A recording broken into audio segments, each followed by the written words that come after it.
All right, welcome back. Let's talk the economy now. During the week, the governor of the Central Bank of Nigeria, Governor Emefiele, did say that there will be a redesigning of the country's currencies. They'll be released on the 15th of December this year, and by January 31st, 2023, all of the old currencies will no longer be legal tender. So basically, it's been a 3-month notice, and we have about a month and 2 weeks or thereabouts to make this change happen if you have the old notes stored somewhere. A lot of conversation has come out of this, whether it's political, whether it's economic. We're not sure what the intentions are. We're hoping it has the desired effect. But I have here with me Dr. Mabinori, who's a financial analyst. Thanks for being here today. Yeah. A lot of people have tied this to the elections, first of all, saying that, this is going to help vote buying. People who have stored cash waiting for February to come around now have to bring it out and go back to the CBN. There's also the talk about, trying to fight inflation. There's too much liquidity in the economy. People it needs to be mopped up, in time for, the financial year starting next year and all of that. Yeah. What do you think the intentions are here, and what do you think it will achieve? Because there's a lot of people who are also saying that this is going to have adverse effects. We're already seeing what's happening with the dollar. There's people saying people have rushed to go and quickly change their Naira to dollars and all of that. What do you think is happening and what will happen? All right. Thank you for having me, Ebuka. For me, there is more to this policy than meet the eye. And I think CBN needs to come out plain to let us know what actually they are trying to achieve. Because if you look at it in a real sense, the economic sense of it is actually not viable, so to speak, because they are saying, if you look at money supply in the economy, that's the total amount of money in circulation. It's about 48 trillion naira. The cash, which is the cash component, is just 3.3 trillion. So if you look at the percentage, that's less than 7% of the amount of money, the total amount of money in circulation, because we have what they call M1 and M2 money supply. That's the narrow definition of money supply, and then the broad definition. So if you look at the narrow definition, the cash in circulation accounts for just 6%. So now going after that, looking at leaving every other economic policies, for me, it's just more like chasing the shadows. Fine, it's one of the objective of a CBN of managing money, of at the same time determining the amount of money in circulation, but changing currency few months to election, and this coming off the January 31st being the 30th, being for about 3 weeks to general election, presidential election, for me it speaks volume.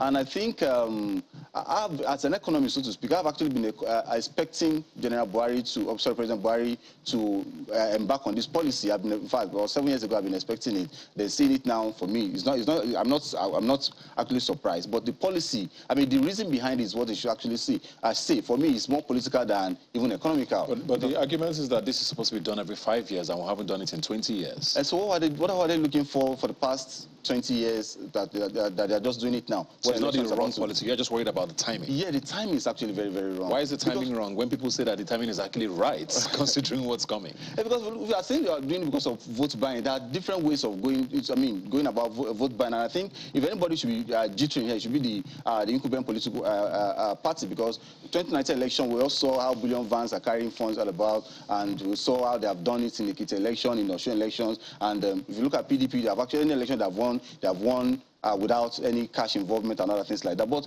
doing this at this time speaks volume. And if you also look at it, the goal they even want to achieve with it, from more or less, there are things that can be achieved. For instance, in National Assembly, they're actually about passing out a law. That's a political party election, and then election offences and other related matters. So that policy is there already. They're about setting up a commission to actually look at electoral offences. Now, saying you want to use CBN coming into correcting or controlling vote buying and what have you, for me is more or less like a misguided, lost objective. So it's not one of the objectives of CBN to look into election. The one is to control amount of money in circulation. Then now looking at 3%, 3.3 trillion naira out of 48 trillion that want to control election. For me, if I want to use it to control money supply in circulation, that's less than 7%. For me, it's not a viable viable venture to go into as at this time. So now the election is coming. Just to be clear that all of this talk about vote buying are insinuations. The CBN never said that was their intention. But we actually read the body language. We can read the body language. All of this. But I think what was significant for a lot of people was the fact that, the finance minister came out and said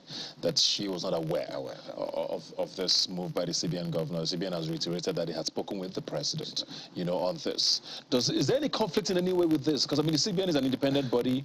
People are saying he should have liaised with the finance minister, but he doesn't have to if he's talked to the president. Or does he have to have spoken with the finance minister? He actually he needs to speak. But the CBN is independent. It's independent. But if you look at by hierarchy, Minister of Finance is actually is like a landlord and then tenant. The landlord here is Minister of Finance, while it's like having a son that is independent. It still doesn't stop me from being my son. One is monetary policy related, one is fiscal policy related. Yes, but in fact, we are where we are today because there's harmony between the monetary sector and the fiscal sector. Both of them need to work in tandem. In economy, there's what we call ISLM analysis. That's actually how interest rate and money supply and every other thing works in the economy. As far as the economy is concerned, the ISD, let me quickly explain this. The ISD talks about the investment and savings, which is being controlled by Minister of Finance, that is the fiscal sector. Then we have the LM, which is money supply and money demand, which is being controlled by monetary sector. So if two of them do not work in tandem, we surely have the problem we have right now. So when Minister of Finance came out, I think yesterday or the day before yesterday, to say that she was not aware, in fact, she was caught unaware, so she saw it on her, that shows that there is a serious issue going on in the two sectors, that is monetary sector and the fiscal sector. And until both of them work in tandem, until both of them work together and formulate policies that both sector of the economy will react to it immediately, simultaneously, we are not going anywhere. We're still having this problem. And now, if you look at what CBN is doing now, he has more or less, look at between when he announced it and now, exchange rate has actually fallen. So we have ripple effect, which is called domino effect of whatever he's doing right now. So if this continues, number one, people will start thinking of putting their money in foreign currencies, dollar. I'm sure they won't go the likes of what is it called, pounds, because they're about changing pounds also because of death of queen and then king and what have you. The face will surely change. So everybody will go into dollars. So we are trying to manage our flexible, our fragile exchange rates. Now you are creating sentiment again that will make people to demand more of foreign currency. And once the demand of an item goes up, we wonder that the price will surely go up. So between when they announced it and now, Naira has depreciated again. So if this continues to election period or when the period even starts, and if you also look at it, we have over 100 million Nigerians not banked. So you are telling them you are pulling people, fine, I understand what they call financial inclusion, but now pulling them at this time, and again, not giving enough room again. And there's so many things that begs for questions. So what do you think happens on the 31st of January? Because I think what I hear you saying is that the policy might not necessarily be wrong. It's the timing. There's also the arguments about how short a time that has been given between December 15th and January 31st for people to have to go to the banks and do this, this switching and all of that. What do you see happening? What effect do you see this having on the 31st, both politically, on the economy, on the Naira, which we're seeing tumble at the moment? Why one of the things that made the timing to be wrong is the festive period.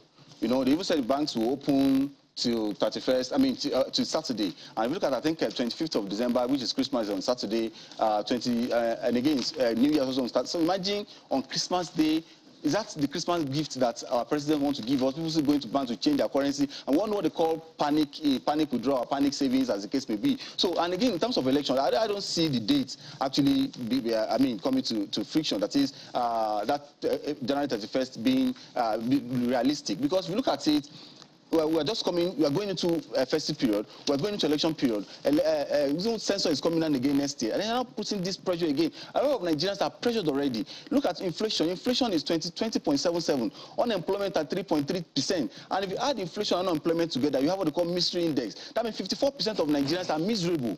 So you're now adding this to it again. For me, it's like not respecting people's emotions. And if care is not taken, this could go out of hands. And I'm not saying it's not a good policy that CBN should not end, but I'm backing upon it right now. Means a lot. And again, not carrying the Minister of Finance along, carrying the President along, means that there is an agenda to do that they want to achieve. And if it's about curbing vote buying or curbing security, for me, it's not a direction to go about it. Even some of the insecurity, some of the bandits, they collect money they make phone calls. Why can't they trace their phone calls to get them? Why can't they look at the transfer they make to them? Now using this to say you want to use that to tackle insecurity. DSS, military and the like that there, not using CBN to tackle insecurity. It's lost purpose for me.